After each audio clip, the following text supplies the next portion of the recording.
Oh, this is Mike, NoStressMike.com. I want to talk about uh, enforcement of laws and intimidation. That kind of goes hand in hand because uh, and this I'm talking about it in China. Uh, I say because in China there's so many people and it's massive. I mean, it spreads a lot of ground. Uh, they have ways that um, they have to have laws. That's the way they control the population, and they enforce their laws kind of weird. That's the part that's what I was telling you when they came to my room. I don't know, and still this day I still don't know if I was arrested.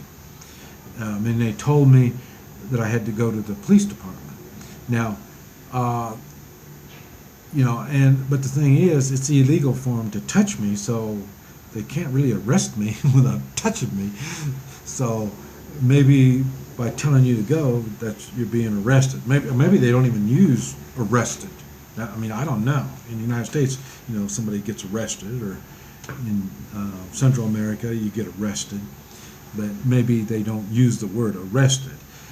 So if that I haven't figured out, but the thing is, they tend to not do things. I see the cops, people, a lot of traffic laws. People don't, they just ignore it. But then again, right in the Ghost City area, but they're breaking down. They're really breaking down on all the laws. But still, I haven't really seen that much. Now, this next Ghost City over, I think it's the next Ghost City over. Last weekend, at a bar, they had the noise turned up too loud.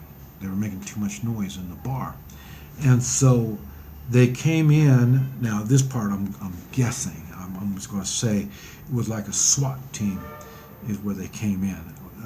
That part I'm just saying.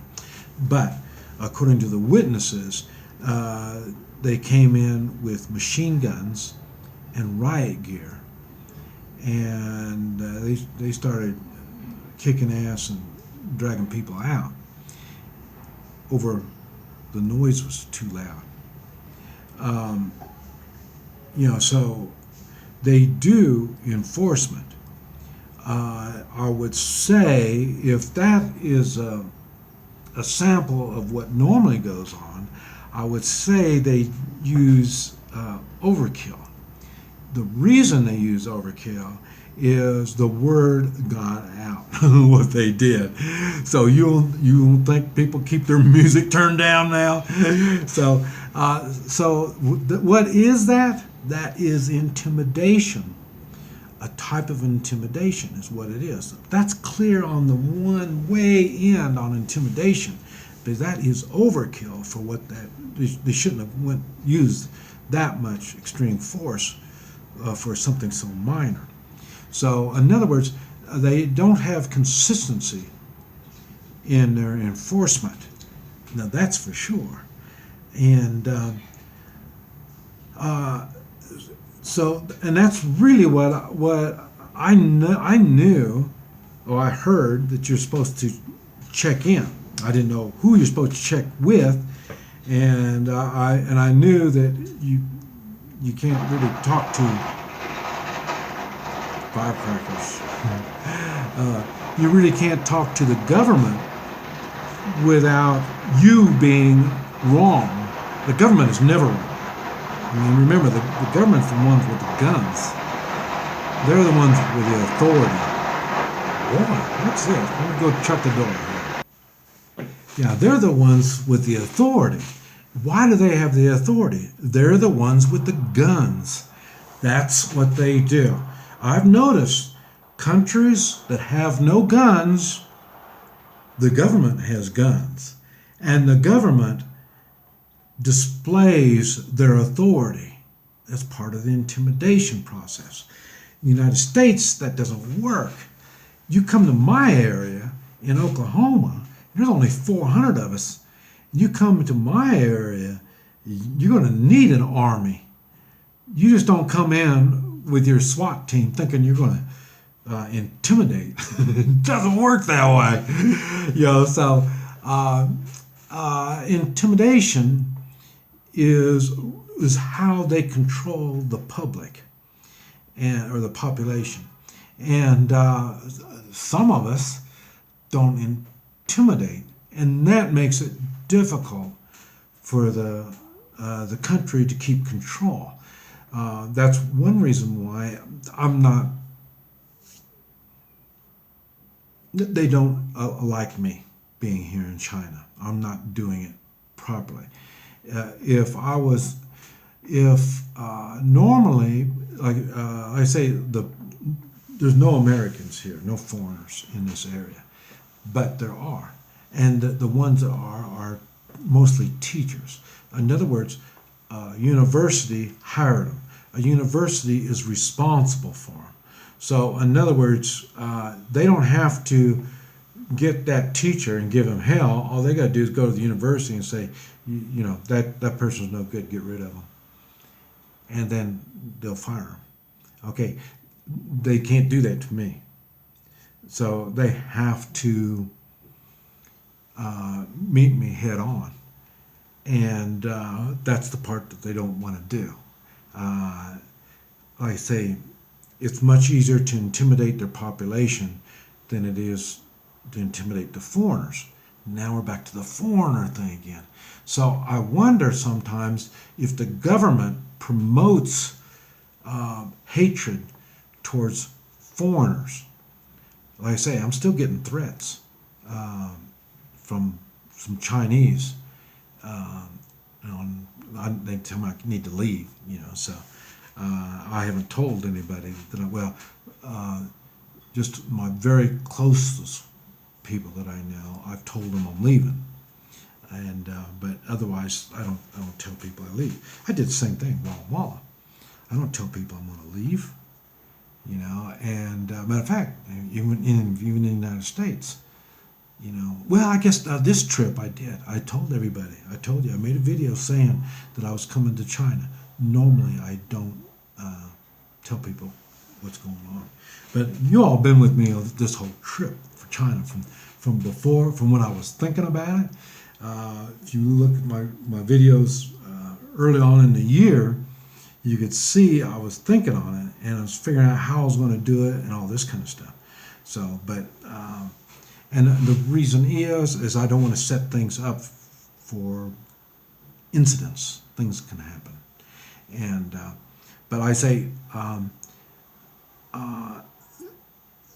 China. I've noticed, and I was brought up with shame and losing face, and it's not as strong now as I'm here and I see it. It's not as strong as it was when I was brought up. I'm big on it. I mean, I don't want to lose face, and I don't want to bring shame not only to myself but shame to my friends. I just don't do that stuff. So, but I noticed they don't have that here. Because using intimidation is what a bully does. And that is shameful. So they're using bully tactics to get things done. It's the same thing. I talking about I take videos. Every time I take a video, it's not illegal. But I'll make videos and they call the cops. Okay, the cops know it's not illegal. So why do the cops even bother to come over to me? Because they know I'm a foreigner, and they're using the intimidation process. They're thinking that I don't know that it's legal for me to take pictures and make videos. So they're thinking that they can intimidate me into not doing it. So, and what, you see me, I'm in my room. And it's right, but it's not intimidation that keeps me from doing it. It's the same thing. I'm not looking for trouble. I don't make trouble in the places that I go. And all it takes is a policeman or these people that are ratting me out to make a mistake, and they can make an incident happen. Because I'm not going to back down. So I mean, I haven't done nothing wrong. And so, I've got to watch it. And like I say, since there's too much for me to watch, there's too many rules that I can't go by. I don't feel comfortable doing all the stuff they want me to do. That's why I'm leaving. That's why I have no plans on coming back. And intimidation, it might work on their population, but it doesn't really work on all the foreigners. But when I say intimidation is a big thing, but like I say, even when they came in with the machine guns and all the riot gear and stuff, that scared everybody because they're not used to that kind of stuff. So that's part of the intimidation process. But you just have to realize they have to put the fear in people. That's why they got so many cops on the streets. There's cops everywhere. They want to show that they have control. This is Mike, NoStressMike.com.